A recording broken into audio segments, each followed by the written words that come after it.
അല്ലെ മുൻകാലങ്ങളിൽ ഓരോ ജില്ലകളിലും വരുന്നതിനനുസരിച്ച് ഇപ്പോഴത്തെ ഒരു സ്ഥിതി നിങ്ങളുടെ സ്ഥിതി എന്താണെന്നുള്ളത് നോക്കിയിട്ട് പിന്നെ കുറേ ചോദ്യങ്ങളൊക്കെ ഡിലീറ്റ് ചെയ്ത് പോകും എന്നുള്ളത് PSC യുടെ രീതി ഇപ്പം അങ്ങനെയാണല്ലോ. അപ്പോൾ കുറച്ച് ചോദ്യങ്ങളൊക്കെ ഡിലീറ്റ് ചെയ്ത് പോകും എന്നുള്ളത് ചിന്തിച്ചുകൊണ്ട് പറയുന്നൊരു കട്ട് ഓഫ് ആണ്. ഹായ്, അങ്ങനെ 4ാം ഘട്ട എക്സാം കഴിഞ്ഞിരിക്കുകയാണ്. അപ്പം പുറത്ത് ഇതേപോലെ കസേലയിരുന്ന് നോക്കുമ്പോൾ എളുപ്പവും, പക്ഷേ പരീക്ഷാ ഹാളിൽ 90 മിനിറ്റ് കൊണ്ട് ആ 100 ചോദ്യങ്ങൾ ചെയ്യേണ്ടി വരുമ്പോഴുള്ള സമ്മർദ്ദത്തിൽ കുറച്ച് ചോദ്യങ്ങളൊക്കെ തെറ്റിപ്പോകാവുന്നതും ആ രീതിയിലുള്ളൊരു എക്സാം ആയിരുന്നു ഈ ഒരു 4ാം ഘട്ട LDC എന്ന് പറയുന്നത്. പാലക്കാട്, ആലപ്പുഴ ജില്ലകളിലെ LDC ആണ്. അപ്പോൾ ഇവിടെ എന്താണ് സ്ഥിതി എന്നുള്ളത് നമുക്കൊന്ന് ക്വസ്റ്റ്യൻ പേപ്പർ മറ്റു ഘട്ടങ്ങൾ നോക്കിയ പോലെ നോക്കാം. എന്നിട്ട് ഏകദേശം ഒരു കട്ട് ഓഫ് മാർക്ക് നമുക്ക് ഒന്ന് ഏകദേശം പറയാം. ഓക്കെ, ഇവിടെയും കുറേ ക്വസ്റ്റ്യൻസ് ഒക്കെ ഡിലീറ്റ് പോകാനുള്ള സാധ്യതയുണ്ട്. അപ്പോൾ ചരിത്രം നോക്കുകയാണെങ്കിൽ 5 മാർക്ക് പ്ലസ് ഒരു കറണ്ട് അഫയേഴ്സ് ഇങ്ങനെ 6 മാർക്കിന് വന്നു. മുൻഘട്ടങ്ങളിലൊക്കെ വന്ന പോലെ തന്നെ ചരിത്രത്തിലും ഭൂമിശാസ്ത്രത്തിലും കേരളം പൂർണ്ണമായിട്ടും അവഗണിക്കപ്പെടുന്ന ഒരു സ്ഥിതിവിശേഷം നമ്മൾ കണ്ടിട്ടുണ്ട്. ഇവിടെയും അത് തന്നെയാണ് സ്ഥിതി. കേരളം ആകെ ഒരൊറ്റ ചോദ്യം. ദെൻ ഭൂമിശാസ്ത്രത്തിലാണെങ്കിൽ കേരളത്തെക്കുറിച്ചുള്ള ചോദ്യമേ ഇല്ല. ഈ രണ്ടിടങ്ങളിലും കൂടുതൽ സ്വാധീനം ചെലുത്തുന്നത് എവിടെയാണ്? ചരിത്രത്തിൽ ലോക ചരിത്രം, ഭൂമിശാസ്ത്രത്തിൽ പൊതുഭൂമിശാസ്ത്രമാണ് കൂടുതൽ ചോദ്യങ്ങൾ വരുന്നത്. അപ്പോൾ ഇവിടെ കേരളം 1, ഇന്ത്യ 1, ലോകം 4 ഇങ്ങനെയായിരുന്നു ഈ 6 മാർക്കിൻ്റെ ഒരു വെയിറ്റേജ്. അതിൽ 2 ചോദ്യങ്ങൾ വളരെ ഈസിയാണ്, 2 ക്വസ്റ്റ്യൻസ് ആവറേജ് ആണ്. ഇത്തിരി ഒരു നിലവാരമുള്ള ഇവിടെ ഈ ഒരു ക്വസ്റ്റ്യൻ പേപ്പറിൽ ഭയങ്കര ടഫ് എന്ന് പറയാവുന്ന ചോദ്യങ്ങളുടെ എണ്ണം വളരെ കുറവാണ്. പക്ഷേ ഒരു എബോ ആവറേജ് കാറ്റഗറിയിൽ പെടുത്താവുന്ന 2 ചോദ്യങ്ങൾ എവിടെ ഉണ്ടായിരുന്നു? ചരിത്രത്തിലുണ്ടായിരുന്നു. ദെൻ ഭൂമിശാസ്ത്രം നോക്കുകയാണെങ്കിൽ 6 മാർക്കിന് വന്നു. കറണ്ട് അഫയേഴ്സ് ഇവിടെ വന്നില്ല. 6 മാർക്കിനുള്ള ചോദ്യങ്ങൾ ഉണ്ടായിരുന്നു. കേരളം കണ്ട ഒരൊറ്റ ചോദ്യം പോലും വന്നിട്ടില്ല. 4 ചോദ്യങ്ങൾ വന്നിരിക്കുന്നത് പൊതുഭൂമിശാസ്ത്രത്തിൽ നിന്നാണ്. ഇന്ത്യൻ ഭൂമിശാസ്ത്രത്തിൽ നിന്ന് 2 ചോദ്യവും. അങ്ങനെയാണ് 6 ചോദ്യങ്ങൾ വന്നിരിക്കുന്നത്. അതിൽ 3 ചോദ്യങ്ങൾ ഈസിയും 3 ആവറേജ് ക്വസ്റ്റ്യൻസും. പക്ഷേ ടഫ് എന്ന് പറയാവുന്ന ക്വസ്റ്റ്യൻസ് അവിടെ ഇല്ലായിരുന്നു. എന്ന് പറയുകയാണെങ്കിൽ പൊതുവെ വിലയിരുത്തുമ്പോൾ എന്താണ്, ഹിസ്റ്ററിയും ജോഗ്രഫി അത്യാവശ്യം എളുപ്പമായിരുന്നു എന്നുള്ളതാണ്. കഴിഞ്ഞ ഘട്ടത്തിലും അത് ഏകദേശം അങ്ങനെയൊക്കെ തന്നെയായിരുന്നു. ഇവിടെ ഹിസ്റ്ററിയിൽ 2 ചോദ്യം എബോ ആവറേജ് കണക്കാക്കാം എന്നല്ലാതെ ഭൂമിശാസ്ത്രത്തിലെ ചോദ്യങ്ങളൊക്കെ എന്തായിരുന്നു, ശ്രമിച്ചു കഴിഞ്ഞാൽ കിട്ടാവുന്ന ചോദ്യങ്ങളാണ്. ഓക്കെ, ദെൻ സാമ്പത്തിക ശാസ്ത്രം എടുത്ത് നോക്കുകയാണെങ്കിൽ 5 മാർക്കും 2 മാർക്ക് കറണ്ട് അഫയേഴ്സും അടക്കം 7 മാർക്കിന് വന്നു. കറണ്ട് അഫയേഴ്സ് മൊത്തം ഒരു 16 മാർക്കിനോളം വന്നിട്ടുണ്ട്. നമുക്കറിയാം 20 മാർക്കിനുണ്ടെങ്കിൽ പോലും അത് അത്ര വരാറില്ല പൊതുവേ എന്നുള്ള കാര്യം നമുക്കറിയാം. ഞാൻ തുടക്കത്തിലേ നിങ്ങളോട് പറഞ്ഞിട്ടുള്ളതാണ്. ദെൻ ഈസി 2 ചോദ്യങ്ങൾ, ആവറേജ് 2, എബോ ആവറേജ് 2. ഏകദേശം ഒരു അനുപാതത്തിലാണ് ആ സാമ്പത്തിക ശാസ്ത്രം വന്നിരിക്കുന്നത്. ഇതൊരു എബോ ആവറേജിൽ പെടുത്താവുന്ന 2 ചോദ്യങ്ങൾ അത്രയേ ഉള്ളൂ, അല്ലാതെ ഗംഭീര ടഫ് ചോദ്യങ്ങളൊന്നും അല്ല. ഓക്കെ, ആ രീതിയിലാണ് സാമ്പത്തിക ശാസ്ത്രത്തിൻ്റെ സ്ഥിതി. ദെൻ ഭരണഘടന എടുത്ത് നോക്കുകയാണെങ്കിൽ നിങ്ങൾക്കറിയാം ഈ ഒരു 5 മാർക്കും 2 മാർക്ക് കറണ്ട് അഫയേഴ്സും 7 മാർക്കിനുള്ള ചോദ്യങ്ങൾ അവിടെ വന്നു. 2 ക്വസ്റ്റ്യൻസ് ഈസിയാണ്, ഒരു 3ഓളം ക്വസ്റ്റ്യൻസ് ആവറേജ് ആണ്. ദെൻ 2 ക്വസ്റ്റ്യൻസ് ഒരു എബോ ആവറേജ് കാറ്റഗറിയിൽ പെടുത്താവുന്നതാണ്. ഇവിടെ ഒരു പ്രത്യേകത വന്ന എന്താണെന്ന് വെച്ച് കഴിഞ്ഞാൽ നമുക്ക് പഠിക്കാനുള്ള ഇന്ത്യൻ ഭരണഘടന, ആമുഖം, പൗരത്വം ഇങ്ങനെ സിലബസ് കൃത്യമായിട്ട് തന്നിട്ടുണ്ട്. പക്ഷേ പൊളിറ്റിക്സ് എന്നുള്ള രീതിയിൽ ഇന്ത്യൻ ഭരണഘടനയെക്കുറിച്ച് എന്നുള്ള രീതിയിലല്ലാതെ പൊതുവായിട്ടുള്ള ഒരു 3 ചോദ്യങ്ങൾ വന്നു എന്നുള്ളതാണ്. രാഷ്ട്രത്തെക്കുറിച്ച് അല്ലേ, അതായത് രാഷ്ട്രതന്ത്ര ശാസ്ത്രത്തിൽ പഠിക്കുന്ന ബേസിക് ആയിട്ടുള്ള കാര്യങ്ങളാണ്. പക്ഷെ അങ്ങനെ കോമൺ ആയിട്ടുള്ള ചോദ്യങ്ങൾ വന്നു എന്നുള്ളതാണ്. സിലബസ് തന്നിട്ട് അതല്ലാത്ത രീതിയിലുള്ള 3 ചോദ്യങ്ങൾ അവിടെ വന്നു. ദെൻ കേരള ഭരണ സംവിധാനം 4+3 മാർക്ക് കറണ്ട് അഫയേഴ്സ് അങ്ങനെ 7 മാർക്ക്. ഇവിടെ 5 മാർക്കിൻ്റെ വെയിറ്റേജ് ആണ്. പക്ഷേ 3ഓളം ചോദ്യങ്ങൾ സ്കീം കുറിച്ചുള്ള ചോദ്യങ്ങളായതുകൊണ്ട് തന്നെ കറണ്ട് അഫയേഴ്സ് എന്നുള്ള കാറ്റഗറിയിൽ പെടുത്താം നമുക്ക്. അങ്ങനെ 7 ചോദ്യങ്ങൾ അവിടെ വന്നു. അതിൽ 3 ക്വസ്റ്റ്യൻസ് ഈസിയാണ്, 2 ക്വസ്റ്റ്യൻസ് ആവറേജ് ആണ്.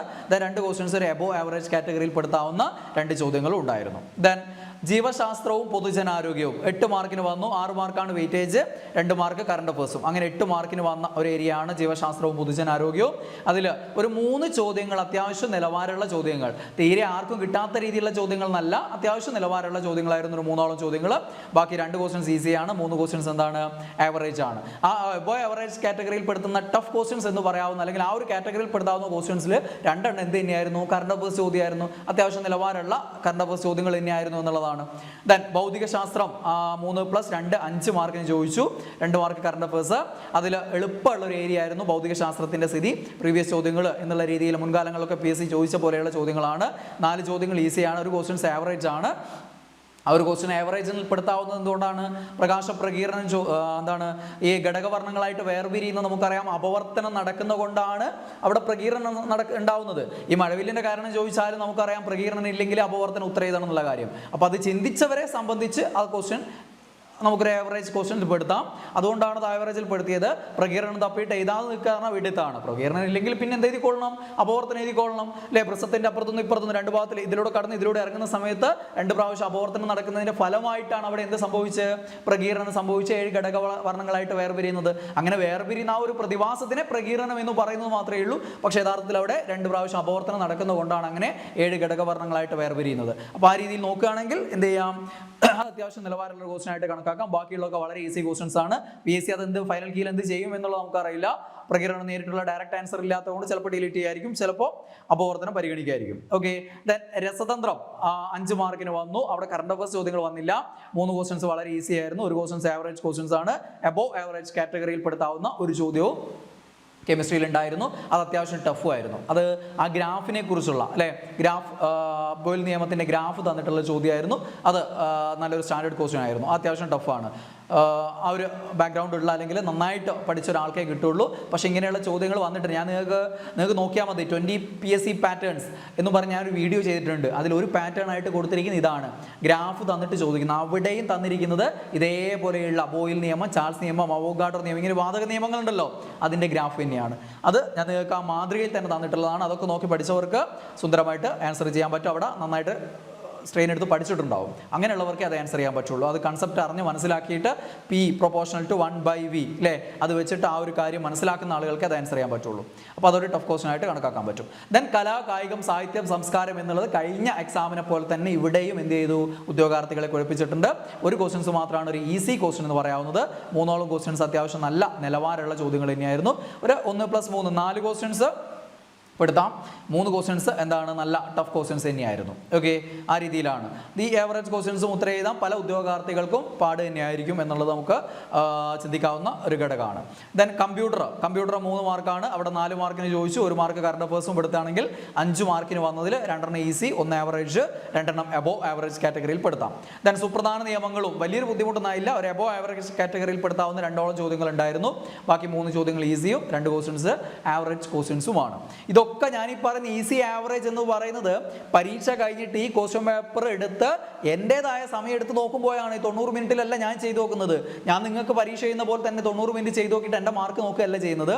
ഇതൊരു ഉദ്യോഗാർത്ഥിയുടെ കണ്ണിലൂടെ സമയം എടുത്തിട്ടാണ് ഞാൻ നോക്കുന്നത്. അപ്പോൾ അങ്ങനെ സമയം എടുത്ത് നോക്കുമ്പോൾ അത് ഒരു ക്വസ്റ്റ്യൻ ഈസി ആണോ ടഫ് ആണോ അബോവ് ആവറേജ് ആണോ എന്ന് പറയേണ്ടത് നമ്മൾ ആ ക്വസ്റ്റ്യൻ ശരിക്കും നോക്കിയിട്ട് തന്നെയാണ്. പക്ഷെ നിങ്ങൾക്ക് അത് ശരിക്കും നോക്കാനുള്ള സമയം എക്സാം ഹാളിൽ കിട്ടുന്നില്ല എന്നുള്ളത് കൊണ്ടാണ് ആ പല ക്വസ്റ്റ്യനും ഈസി എന്ന് പറയുന്ന അല്ലെങ്കിൽ ആവറേജ് എന്ന് പറയുന്ന ക്വസ്റ്റ്യനും നിങ്ങൾക്ക് പരീക്ഷ ഹാളിൽ പലതും ടഫായി മാറുന്നതും അത് തെറ്റിക്കുന്നതും. അതുകൊണ്ട് തന്നെയാണ് ഞാൻ ഈസി ആവറേജും നിങ്ങളെ സ്റ്റാൻഡേർഡ് വെച്ച് നിങ്ങൾക്ക് കിട്ടേണ്ടതാണ്.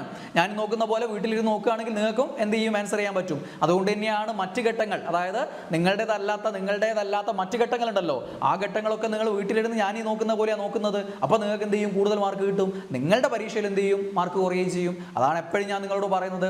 പരീക്ഷാ ഹാളിലെ ആ സമ്മർദ്ദത്തിൽ അല്ലെ ആ ഒരു 1.5 മണിക്കൂറിന് വലിയ പ്രാധാന്യമുണ്ട്. അത് ഓവർകം ചെയ്യണം എന്നുള്ളത് വളരെ പ്രധാനപ്പെട്ടാണ്. അതിന് ഇഷ്ടംപോലെ മോഡൽ എക്സാമുകൾ പരീക്ഷിക്കണം നമ്മൾ. അതിലൂടെ തന്നെയാണ് നമുക്ക് ആ ഒരു ലെവലിലേക്ക് എത്തിപ്പെടാൻ പറ്റുള്ളൂ. അപ്പോൾ സുപ്രധാന നിയമങ്ങളുടെ സ്ഥിതി ഇതാണ്. ദെൻ മാത്സ്, ഇംഗ്ലീഷ്, മലയാളം ആ ഒരു 30 മാർക്കിൻ്റെ ഏരിയ വളരെ സിമ്പിളായി മാറി എന്നുള്ളതാണ് ഈ ഒരു പരീക്ഷയുടെ ഏറ്റവും പ്രധാന ഘടകം അല്ലേ. മാത്സ് ചില ഘട്ടങ്ങളിൽ ബുദ്ധിമുട്ടിക്കുന്ന രീതിയിലുള്ള ജാമിതീയ രൂപങ്ങൾ എന്ന് വന്നിട്ടുണ്ടായിരുന്നു അല്ലേ.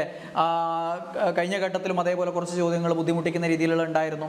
പല ഘട്ടങ്ങളിലും ആ രീതിയിലുള്ള കുറച്ചെങ്കിലും ചോദ്യങ്ങൾ ഉണ്ടായിരുന്നു. പക്ഷേ ഇവിടെ ലഘുഗണിതമായാലും മെൻ്റൽ എബിലിറ്റി ആയാലും ഒക്കെ വളരെ സിമ്പിളായിട്ടുള്ള ചോദ്യങ്ങളായിരുന്നു. 10 ചോദ്യങ്ങളും 7 ഈസി, ഒരു 3 ആവറേജ് ക്വസ്റ്റ്യൻസ്.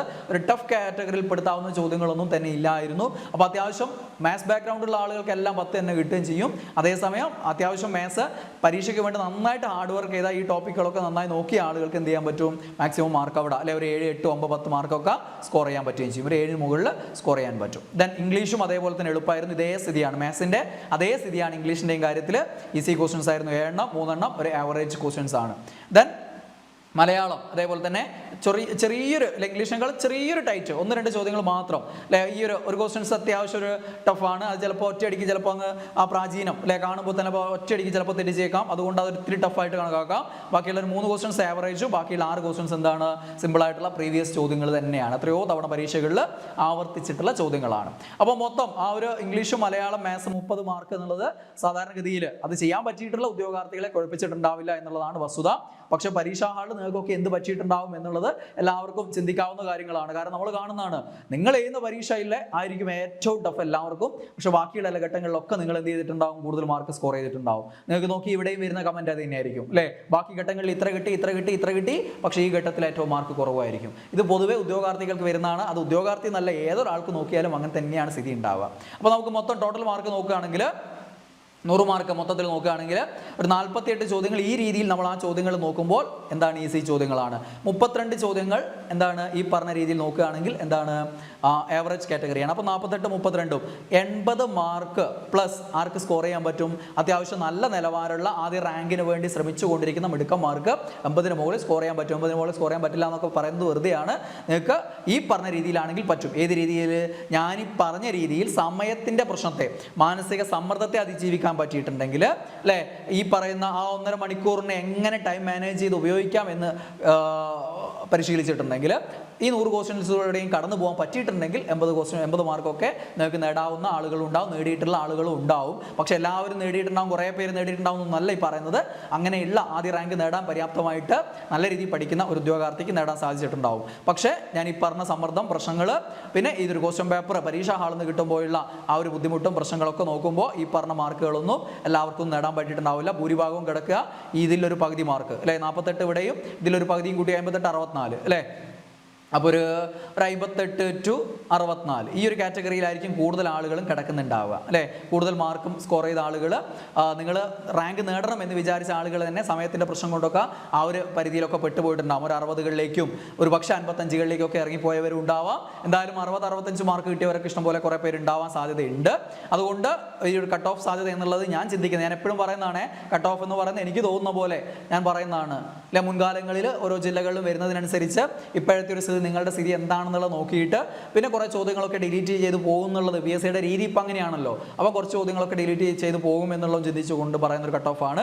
പാലക്കാടും ആലപ്പുഴയും ഒരു ഏകദേശം ഒരു 57 മുതൽ 63 വരെ അതിനിടയിലുള്ള ഒരു കട്ട് ഓഫ് മാർക്ക് ആവാനാണ് സാധ്യത.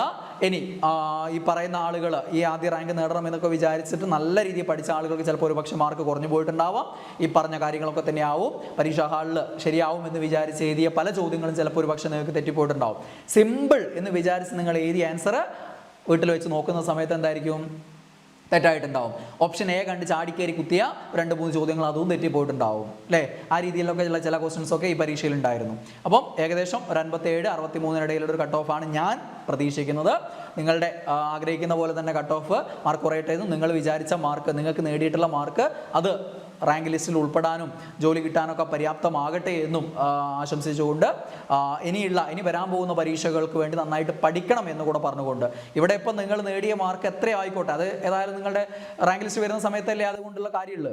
പക്ഷേ അത് എന്താണ്, കിട്ടുമോ ഇല്ലയോ എന്നുള്ളത് നമുക്കറിയില്ല. അപ്പോൾ നിങ്ങളിപ്പോൾ എന്താ ചെയ്യേണ്ടത്? നിങ്ങൾ നേടിയ മാർക്ക് 50 ആണെന്ന് കരുതുക, നിങ്ങൾ നേടിയ മാർക്ക് 45 ആണെന്ന് കരുതുക, നിങ്ങൾ നേടിയ മാർക്ക് 60 ആണെന്ന് കരുതുക, നിങ്ങൾ നേടിയ മാർക്ക് 70 ആണെന്നും കരുതുക. എങ്കിൽ പോലും നിങ്ങൾ ചെയ്യേണ്ടത് എന്ത് തന്നെയാണ്? ഇനി നിങ്ങളുടെ മുന്നിലുള്ള പരീക്ഷയ്ക്ക് വേണ്ടി നന്നായിട്ട് നോക്കുക എന്നുള്ളതാണ്. അല്ലാതെ ഞാൻ 80 നേടിയിട്ടുണ്ടല്ലോ, ഈ പറഞ്ഞ പ്രകാരം ഞാൻ ആദ്യ റാങ്ക് ആയിരിക്കും, അതുകൊണ്ട് ഞാനിനി പഠിക്കുന്നില്ല എന്നുള്ള ചിന്ത നിങ്ങൾ വെച്ച് പുലർത്തുന്നുണ്ടെങ്കിൽ അത് വിഡ്ഢിത്തമാണ്. കാരണം നമ്മളെ കയ്യിൽ അഡ്വൈസ് മെമ്മോ കിട്ടിയിട്ടേ പഠനം നിർത്താവുള്ളൂ. അതുവരെ നന്നായിട്ട് പഠിക്കുക. ഇനി വരാൻ പോകുന്ന പരീക്ഷകളിലും ആദ്യ റാങ്ക് നേടാൻ വേണ്ടിയിട്ടുള്ള രീതിയിലേക്ക് വളരുക. എല്ലാവർക്കും ഓൾ ദി ബെസ്റ്റ്.